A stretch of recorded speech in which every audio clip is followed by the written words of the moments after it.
Craig Slate. And I'm Ed Bertaud. And you're listening to The Fresh CrEd. Welcome back, folks.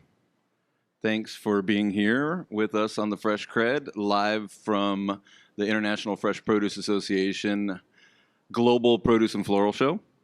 So if you've joined us earlier today, you obviously have gotten to enjoy some of our great guests and partners. Here with us now is another great guest and partner, and that is David Figliola, Business Unit Director at HEB. Welcome, David. Thank you. Thanks for being with us. Thanks for having me. Well, we were talking about the goings-on of the show, so maybe we can start with that, or what's your what's your impression so far? Yeah, I mean it's been really good for me in this role now. It's a little bit different because I'm not necessarily tied to categories anymore. So last year was the first show that I was at where I wasn't tied to categories, and it was really awkward because I didn't really know what my place was. This year, still in the same role, but having more strategic conversations, kind of high level with our strategic suppliers, it's been a little bit better for me, and the show's been great. I mean, it seems like yesterday especially was extremely crowded.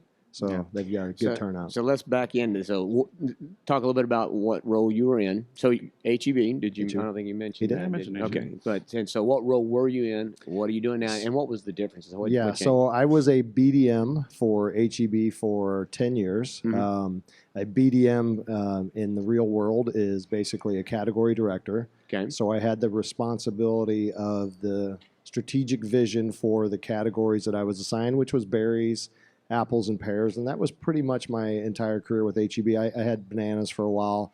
I had mushrooms for a long time, but predominantly the items that took up my time were berries and apples and pears, and it's great categories.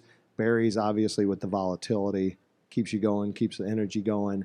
Apples and pears, there's a lot of long-term vision with that, a lot of strategy, a lot of working with suppliers to kind of develop varieties that are gonna carry the category into the future. So that was my role. And then in April of last year, I was promoted to business unit director, which is director. We have two of us actually. The department was split up into two to support the amount of growth that we've seen, especially the last 4 or 5 years. And the amount of partners that we have that are supporting produce procurement, which has grown probably 3 times since 2019. Wow! So I've got the responsibility of 5 BDMs now, and all of their buyers underneath them, as well as BDAs. So. Yeah. So you're not focused or bound by those categories, but you're now open to everything. Exactly. Right? Yeah. So it's been really fun to be here and meet categories and suppliers that I haven't been exposed to in my 10 years at HEB. That's awesome. That's awesome. So, born and raised in San Antonio? No, born in St. Louis, Missouri. Wow. Man. Yes, Cardinals. So we're learning things today. Two Midwesterns. I just assumed Texas. No, I was born in St. Louis. I did move to Houston when I was a freshman in high school. I won't say when that was. Oh, come on. A long time ago. No. It's not that long ago, buddy. I'm 55. It was a long time ago. Yeah. Oh, my God. How can I not look this really good? 55? I'm 57. You look like you're 42, exactly the same. man. Bro, No. I'm telling you right now. Oh, my God. I really feel, well. I'm no longer feel good about myself. I mean, We should feel all good about ourselves. See, it's the amount of produce that we eat that keeps seriously, you look young. I appreciate it. Impromptu push-up contest right now. So, it's got good skincare. Oh, thank you. Yeah, it's nice. Yeah, very well done. Oil Valet. I recommend it for everybody. Yeah. Sorry I interrupted. No worries. So I moved to Houston to live with my dad in the early 80s, and that's where I graduated high school, and then went into the Army after that, and then went back to Texas to go to college, Sam Houston, and then started my career back in St. Louis. Actually, I went back to St. Louis where I started my career in the produce industry. Yeah. So Houston, what part? Magnolia. Yep. We just opened another store there last year, maybe a little over a year ago. Back then, there was a big gap between Houston and Magnolia. Magnolia didn't get considered Houston in those days. No, Magnolia. We were just a little 3A. Now they got 2 5A schools, maybe even 6A. Maybe No. they're 6A. Yeah. Yeah, no, I believe it's same as I know. I did 2 different stints in Houston. Okay. Now again, and I've lived at a couple different places. I can't say it's my favorite. Now, people are great, the food's amazing, but man, And plenty to do. The traffic. There's plenty to do. Yeah, but the traffic and the weather there, Yeah. and the humidity, it's just No, it's you can't. I mean, I do love Houston. I do love St. Louis. San Antonio's where home is now. We've been there 10 years, and it is really good. San Antonio is really a big city with a small town feel, and it's really good. It's a great place to be. yeah. So- San Antonio reminds me a little bit of Tucson, which is where I'm at now, Okay. right? And it's kind of the same thing. It's like a small town. I mean, it's a city, big city, but it's got that small town feel Right. to it for sure. Yep. Mhm. And it's a little quirky like Austin, though. It's different in that respect. Yeah, It's we don't more- have the quirk. Yeah. We let the quirk go to Austin. Yeah. San Antonio keeps it real. Yeah. Minus the quirk. Yeah. So when you were in St. Louis, is that when you started with Robinson? Or, Yes. Okay. Yep. I actually, out of Sam Houston State, I found C.H. Robinson. That was long before we had cell phones and stuff. I had to find them at the Career Planning Center. You actually had to open books to find Wow. companies and do What? the research. You mean you didn't have a Means a you really digital- wanted a job. If you Like, really wanted a job, you had to look for it. Oh my gosh. Yeah, and I found C.H. Robinson, which was really interesting. Yeah, it was a great company, but being thrown into the produce industry with Robinson, it was heavy wholesalers, selling wholesalers, working on the St. Louis produce terminal. It was eye-opening into the industry. I sometimes tease that I don't know how I stayed in the industry after going through that experience, but that experience definitely set the energy and the vibe, and it got into your blood, and so those difficult times, working selling wholesalers on that terminal definitely helped elevate my career to where I'm at now. And Yes. was that the majority of what you did, or did you get into programs of?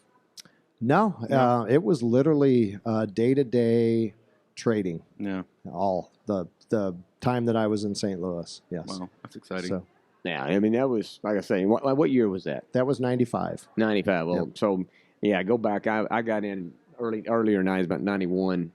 Is when I started with Chiquita. Okay. And yeah, when we back then, yeah, it was all trading. I mean, you didn't. Honestly, and pretty sure looking back, so Chiquita did a contract with Vaughn's on bananas out here, and that, as far as I know, that's the original where contracts and program business started, was with that deal that got put together by Chiquita out here. And some people think that's a great thing, and some people think it's not good, right? It's changed things. But yeah, back even for bananas, and we were dealing with 4 million boxes a week each week that came in, which I think the number's probably still about the same, in terms of an industry. But you sold through 4 million boxes every week, no matter what. Because the following week there was 4 million 4 more million that more, came yeah. in. So if you didn't clean out last week's, it got really Yeah. difficult going forward. So, Banana bread? No yeah, banana bread? and that not a good market for that. So, but anyway, so St. Louis. So what did you? So you went to Sam Houston State. Uh-huh. Now, did the job CH take you back to St. Louis, or did you want to go back to St. Louis? No, it just happened to fall that way. Yeah, Gotcha. It was literally the position that they had open that they were looking for happened to be in St. Louis, and it just, I got to go back to the home. So it was a good experience. I would say that I probably at that time would have went anywhere they would have told me to go. Yeah. So Oh, I got you. And then, but you're on that side. You're on the supplier side at that point.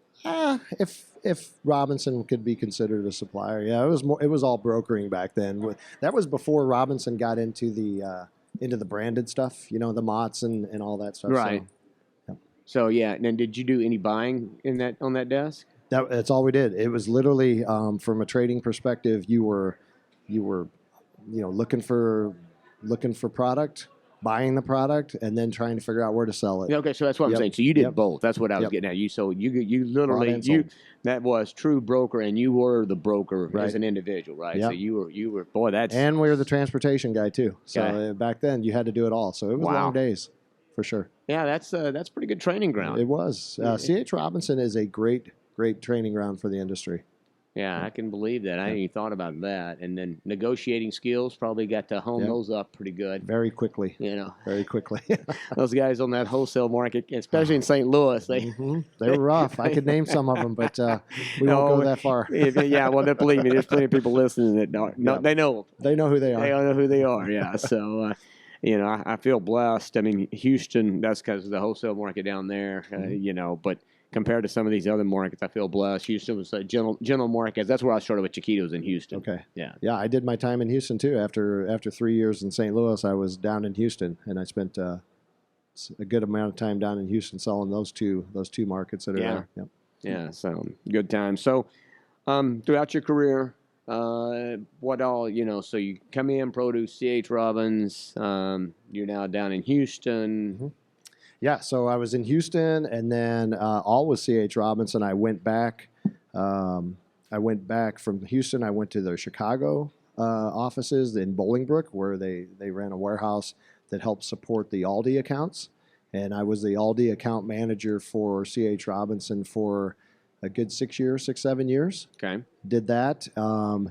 And then at the time when I was doing that, after the first year in Chicago, I figured out that I could go to St. Louis and still do the same job for them, just from St. Louis. Chicago, if you're from St. Louis, Chicago's really not a good fit for you, and probably vice versa. So I went down to St. Louis and did that until 2010 before I left C.H. Robinson and took an opportunity back in Houston with Oppenheimer. So yeah, my whole career has been. It's a loop. Yeah, the freeway that runs from Houston to St. Louis works perfectly for me. Yeah, so, you know it well. Yes, absolutely. So yeah, that's when I dug into my time with Oppenheimer. Yeah, that's another good training ground. Yes. Spot for sure. Yep. And, they're really good, good. And people. Jeff was a pretty good guy to have.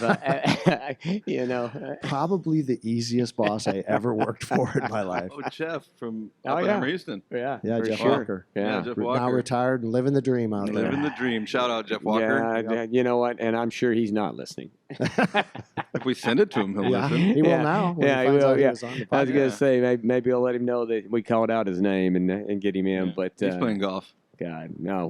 What a prince of a guy too. Yeah, but I can imagine working for him was a pretty good gig. It was very easy. Yeah, yes. From going from that Robinson environment, atmosphere, lifestyle to that Oppenheimer, which is so easy because they got such great product, and great people that you work with, and the environment is so easy to fit into, and so nice office. At least that I remember. Yeah, it was a.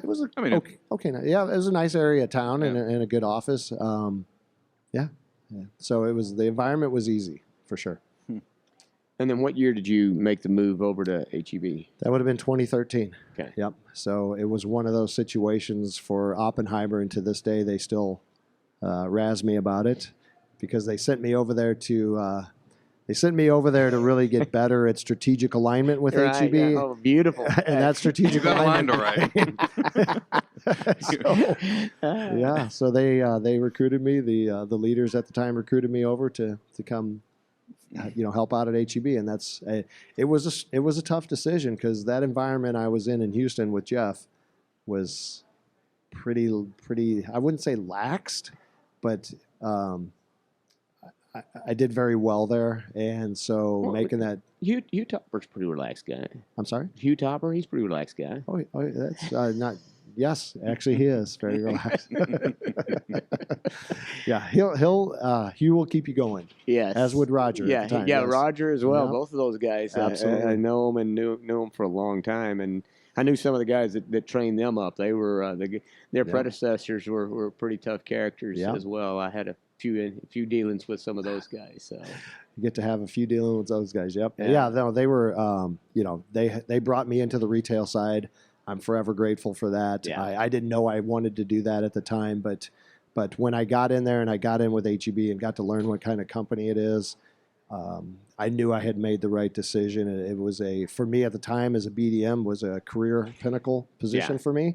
And I loved my time. I love my time with HEB. It's such a phenomenal organization, and I couldn't ask for better. Yeah, that's amazing. And it's not just at your level, right? I mean, you can go to the stores, and you'll get that same kind of feedback, and they've got the 26 years on their badge and that kind of stuff.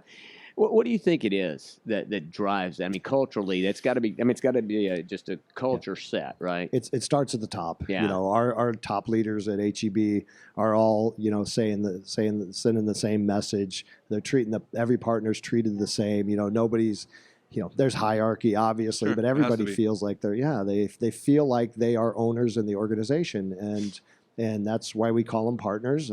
Everybody does matter within HEB. Everybody makes a difference, and everybody feels like they're an owner, and the direct lines of communication that you have with everybody within the organization makes you feel like you know, you're part of something big, and you're helping contribute to the success of the company. So that's internal. Mm-hmm.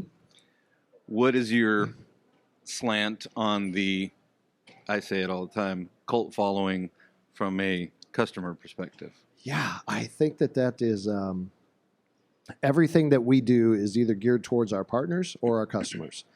And so, you know, when you go into our stores, everything is designed to make sure that customer feels like they are in an environment that's supportive of them. So it's from the products that they want, the environment that they want, anything that they could want from product to customer service to I don't know, you name it.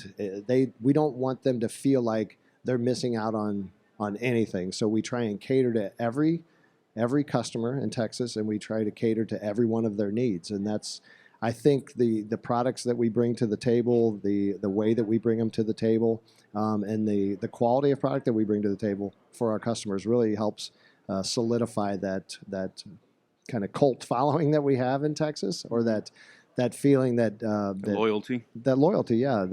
They trust HEB. I thought of my grandfather because he lived to 98, I believe it was. You know, in the last years of his life, his HEB was 2 blocks from his house, and he could walk there, and you would never get him to go anywhere else. You know, I mean, there was the loyalty and comfort level and everything you just talked about, kind of all wrapped into one. And there's, like that story, I would venture to say thousands of, not hundreds of thousands. Yes. Yep. I mean, look at when we went into Frisco last year. Oh yeah. It was a big undertaking, and it was something that, you know, we had talked about as a company for years and years and years, and we finally did it. And we were really nervous because we didn't know how well we were going to do. But when you had 1,500 people lined up at the front of the store the morning that we opened, that's when it got real. And it was weeks of that. Yes. I mean, you know, you guys, that store, it was, you know, have you been into any of the new stores in Dallas? Not yet. So I'm waiting for the Alliance store because it's right near my mom's house. I got She's really excited. Next. She's from South Texas or Southwest Texas, and so she's counting the days. Yeah. And so she's asked me, "Hey, are you going to come up for that grand opening?" Well, you better get her an early ticket. You know, hit David up for, you know, a front line ticket for your mom. We'll bring you into the store, and we'll have you work in that store for the week at Grand Over. There you go. Oh, I would love to. Help have you working. Yeah. He said working, Ed. Did you hear that part? Hey, you're not listening. I'm a beast with a pallet jack. Just wait and see. Yeah, and Forklift I think that's what they certified. don't need. They don't need a beast with a pallet jack. I'm forklift certified, CDL, Oh, you know, that's right. whole 9 yards, buddy. You got all that? Man, You're ready. I've worked. We're ready to have you. You need to bring him in. I've I worked- want to see. I've worked video for a that. I living. wanna It do the hasn't been podcast my whole life. I want to buddy. see. I want to see Ed not in a tie. You know, actually doing some work. Yeah. You know, I mean, I don't think I've ever seen Ed not in a tie. I haven't either. I've never seen him This will work be new. either. This I will mean, be. Yeah. This is going to be awesome. All right. Okay, so Yeah, where were April. we with April. So yeah, we do have to get towards the close and anything, but you know, just along your journey, you know, and like I say, and the success that you've had, I mean, a lot of different ways. Any one or two, what would you say? I mean, what kind of key ingredients or things that you would say that's really made a difference for you? You know, for me, it's really about leadership and people that you run into or work for in your careers. You know, I can go back and name, you know, from Scott Wessel, who I started working for back in 1994, and the drive that he helped me develop, from him and his leadership skills to going forward to Todd Burnett, who's still with C.H. Robinson, and the things that he taught me and the development he helped, you know, provide for me. And now just within HEB and the folks that we have leading us, and my boss Anna, you know, you gotta take all your leaders and take the best thing away from each one of them to help help develop yourself and your own leadership style and what you bring to the table. And so that's, I think, my development in produce throughout the years and working for really, really good leaders has helped me set up my own leadership style that I'm now taking to the partners that report to me, that work for me, or as I say, as I support them. So what I'm doing now in my role is really hoping to set up somebody else in our department to be in my position and start carrying that forward as I look to the next 9-10 years to possibly retire, head off into the sunset. But you definitely want to leave a legacy, and a legacy that you leave would be helping somebody else develop their own leadership style that you could impact and that they can carry forward. So. Yeah. Wow, that's super well put. Yeah, I think so. Yeah, and and it just comes back that recurring theme. Laura talked about it, now David's talked about it. It's really the people, and particularly the leaders. That, and then I could tell you the same thing. I know 2 or 3 people that's made huge difference in my life, and it's not necessarily just people that you work for. It's just people that that give you that leadership. They help show you the way. They give you a little bit of path, whether it's mentors or just great examples of how to live and how to be. So, definitely the people and being fortunate enough to have those folks in your life. Not everybody's fortunate to have good leaders in their careers, and so when you have one and you recognize that person is a good leader, then you really want to sidle up to them and kind of absorb everything that they're doing and spend a lot of time with them and start to take that forward with you. So very cool, very cool. Well, Eddie B, what do you think? Anything? I mean, I could go on. I've got more questions, but. Again, we'll need a part 2. We finished most of these with a part 2 coming up. Yeah. I'll be here. Let me know. Yeah, for sure. Well, you want to be part of our tour. We're now putting together a so far we're in tour. Spain, Santa Paula. When do you go to Hawaii? When is Portugal. that? Yeah. Costa Rica. Actually, I'm leaving Friday. We just need a Yeah, well, he's going to scout. He's going to scout the area. Okay. But yeah. No, thanks for being with us. I mean, we know that's, there's a lot of competing things going on at the same time. So thanks for being with us. That's the cool thing about the show, though, is even though we're all competitors, and even you walk that show floor, every one of them is competing with each other, but it becomes one big cohesive industry at this point. Right. And it's fun to be part of because even talking to some of my competitors on the floor. It's always good to be around like-minded individuals in the industry and learning from everybody. So that's cool. It's a good time. Well, thank you for the time today for Absolutely. sure. And thanks for having me. We appreciate it. And look, we'll see you around, and like I say, either see you in San Antonio or get you out on the tour. One of the two. Part 2 coming up. Yeah, absolutely. All right. Thanks a lot, David. Appreciate it.